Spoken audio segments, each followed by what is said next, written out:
羽ばたいたら踊らない飛べた目指したのは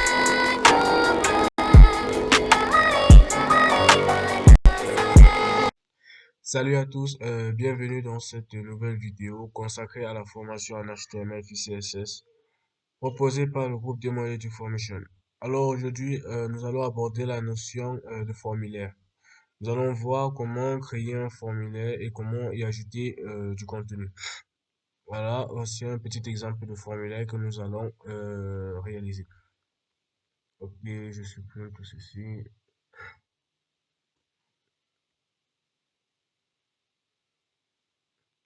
Et nous repartons du début. Voilà.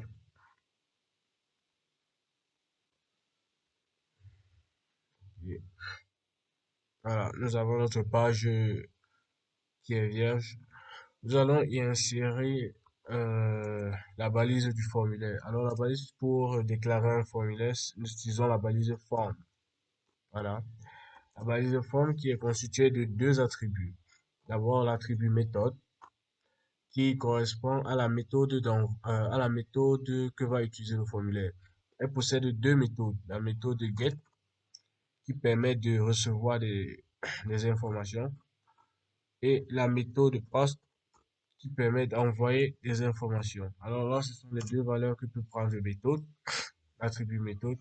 Nous avons aussi l'attribut action. Voilà, action qui cible la page que l'on souhaite ou bien dont on veut soit récupérer les données, soit envoyer les données. Par exemple, si je veux envoyer mes données à une page HTML test2.html, je veux que mes données partent dans cette deuxième page-là. Alors, c'est grâce à l'attribut action que je vais indiquer cela. Ok, bon, tous ceux-ci n'ont pas besoin de tout cela car ceci est utilisé en langage SQL que nous verrons plus tard, pas maintenant. D'accord. Maintenant, les éléments du formulaire. Nous avons en premier lieu le titre. Le titre, bon, ça c'est une balise classique H1. Vous connaissez tous sûrement. On va mettre formulaire. Bon, formulaire, formulaire. Voilà. Ok.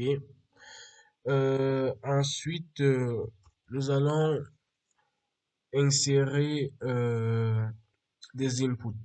Alors, les inputs, ce sont comme des champs. Voilà. Des champs où l'on pourra entrer nos données. Alors, je vais par exemple mettre nom suivi de input. Le type, l'input peut prendre plusieurs types. Bon, nous allons le détailler par la suite. Premier type, c'est texte.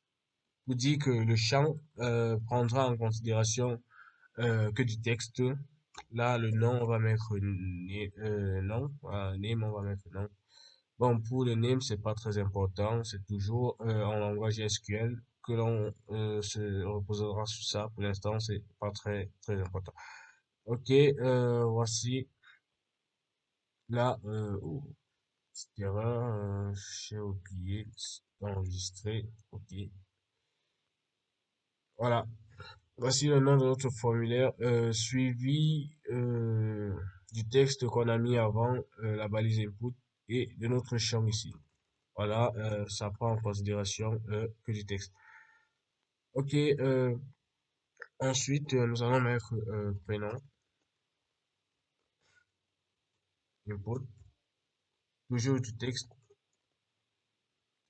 puis changer par prénom. Voilà, je le rappelle encore, l'attribut name n'est pas très important car il est utilisé plus dans le langage SQL.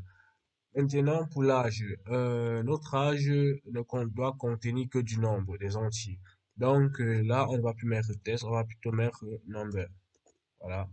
Donc la valeur de type de l'attribut type doit prendre le number, ici, âge. Voilà. Puis, on va, il est possible d'insérer notre date de naissance. Par exemple, je vais mettre date de naissance. car dans un formulaire, il faut toujours entrer la date de naissance, input. Et là, maintenant, au niveau du type, je vais mettre date. Voilà, pour dire que ça prend en considération les dates. Ici, date. Voilà. Et ensuite, bon, peut-être, ça c'est facultatif. Si vous voulez, par exemple, que l'utilisateur entre sa couleur préférée, vous mettez couleur. Voilà. Input, le type ici sera color. Non, couleur. Voilà. Couleur. Voilà. Voilà. Maintenant, si vous avez envie, par exemple, qu'il sélectionne peut-être son lieu de service ou bien sa ville, voilà, on peut dire ça, sa ville de résidence, vous pouvez utiliser la balise input suivie du... Non, vous utiliserez plutôt la balise select, voilà, select. On va d'abord mettre ici ville, voilà. On ouvre la balise select. Alors, select est constitué de certaines, d'une autre balise qu'on appelle option. Alors, select, c'est en gros notre petit onglet de sélection. Et maintenant, les options, la balise option est là pour donner les options, les différents attributs de notre petite interface de sélection. Là, je vais mettre Berlin. Voilà. Je vais copier ceci, coller, coller, voilà. Berlin, Yaoundé, euh, Yaoundé, voilà. Bien même Dubaï, oui, voilà. Voilà. Ok, lorsqu'on enregistre, voici ceci qui s'apparaît là. Là, nous avons notre nom qui est avec l'input de type texte, type nombre. Là, si j'essaie d'insérer du texte, ça ne donne pas. Ça prend uniquement du nombre. Ici, date de naissance. Là, je mets ce que je veux. Ici, couleur, je sélectionne la couleur. Et ici, ville. Là, voici les différentes villes. OK. Bon, nous allons essayer un peu de le ranger avec du CSS. On identifie notre formulaire. On lui attribue des dimensions. Voilà, je pencherai pour 300 pixels de largeur et 400 pixels, 450, pardon, 450 pixels de hauteur. Voilà. Et là, c'est un peu en zigzag. C'est pas grave. Euh, Ensuite, je vais mettre background color orange. Voilà. Puis, je vais mettre text align center. Voilà. Là, nous avons tout formulaire là qui a pris la couleur orange, mais pour l'instant, le texte ne s'est pas encore aligné. C'est par rapport à la disposition des inputs, car les inputs ne sont pas alignés. C'est pour cela que le texte ne s'aligne pas. Bon, là, nous allons corriger ça très rapidement, c'est pas grave. Border radius, on met 20 pixels. Voilà. Maintenant, on sélectionne input. Voilà. On met display block. Voilà, ça c'est pour une disposition en bloc. Euh, Qu'est-ce que je pourrais mettre? Un margin. Voilà, un margin. Espacement entre le texte et tout et tout. Un margin de, je pencherais pour 20 pixels. Non, 10 pixels. Voilà, je pense que c'est bon. On enregistre d'abord. Et voici ceci qui qui est un petit peu plus mieux disposé. Là, vous avez le nom, le texte qui est centré et aussi le formulaire et la disposition en blanc. Bon, alors c'est pas. Si je mets par exemple ici left, là, ça sera un peu plus bon, ce sera à notre gauche et bon, je préfère laisser center, voilà, 10 pixels. Bon, pour aligner les inputs, nous allons directement nous rendre ici à l'intérieur et utiliser la balise standard center. Voilà, center. On centre tout ce qui est les objets qui sont à l'intérieur de notre formulaire. Voici, voilà, la disposition est très bien, est plus abordable.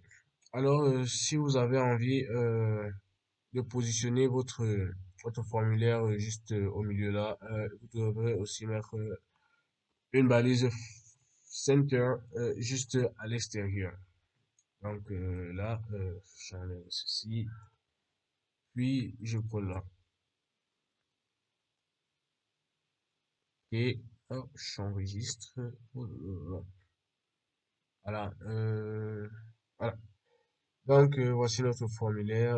Titre, nom, champ, nom, prénom, champ, âge, champ, de type entier, nombre, date de naissance de type date, couleur de type color, et ville avec select. On sélection et on sélectionne. Donc, nous allons terminer en beauté avec le dernier bouton de validation. C'est toujours input, input. Maintenant, le type, c'est submit. Submit. Voilà. Et qui prend l'attribut action. Non, désolé, value. Voilà. Pour indiquer le texte qui sera à l'intérieur. Je vais peut-être envoyer. Envoyer. Voilà. Et ici, name submit. Voilà. Et là, nous avons notre bouton d'envoi qui est juste là. Et on peut, alors, lorsqu'on entre les données, on peut valider avec ce bouton-là. Là, je vais modifier un petit truc. Voilà. Voilà. Là, je pense que ça sera plus mieux. OK. Là, on entre nos informations et on valide juste ici. OK. Nous avons aussi un autre bouton. Là, maintenant, ça ne sera pas submit, mais ça sera plutôt reset. Voilà. Je pense que c'est ça. Oui. Reset. Voilà. Alors, reset permet de, de faire rafraîchir la page. Alors, ici, c'est par exemple annuler. Je vais vous en donner un petit aperçu. Ici, annuler. Voilà. Si par exemple, j'entre des informations là, et que je constate qu'une des informations est incorrecte, je peux être annulé, et là, les champs se vident. Donc, input type reset permet d'annuler le formulaire ou de rafraîchir la page, voilà, rafraîchir le formulaire. Submit permet de valider et ainsi de suite. Bon, il y a un dernier attribut que je vous montrer, c'est place order pour indiquer le texte qui sera à l'intérieur. Je vais peut-être mettre entrer votre nom, voilà, ok, entrer votre nom, voilà. Donc, le texte qui s'affiche à l'intérieur, c'est entrer votre nom et ainsi de suite. Donc, vous pouvez faire la même chose avec les autres inputs. Bon, ça ne marche qu'avec l'input texte et l'input number et aussi l'input tel, voilà. Mais bon, ça, vous vous amuserez avec autant que vous voudrez. Alors, les amis, c'était tout pour cette vidéo. Surtout, n'oubliez pas de vous abonner ou de liker si la vidéo vous a plu et de laisser un commentaire si vous n'avez pas compris une notion ou bien toute autre chose. Sur ce, je vous dis à très bientôt.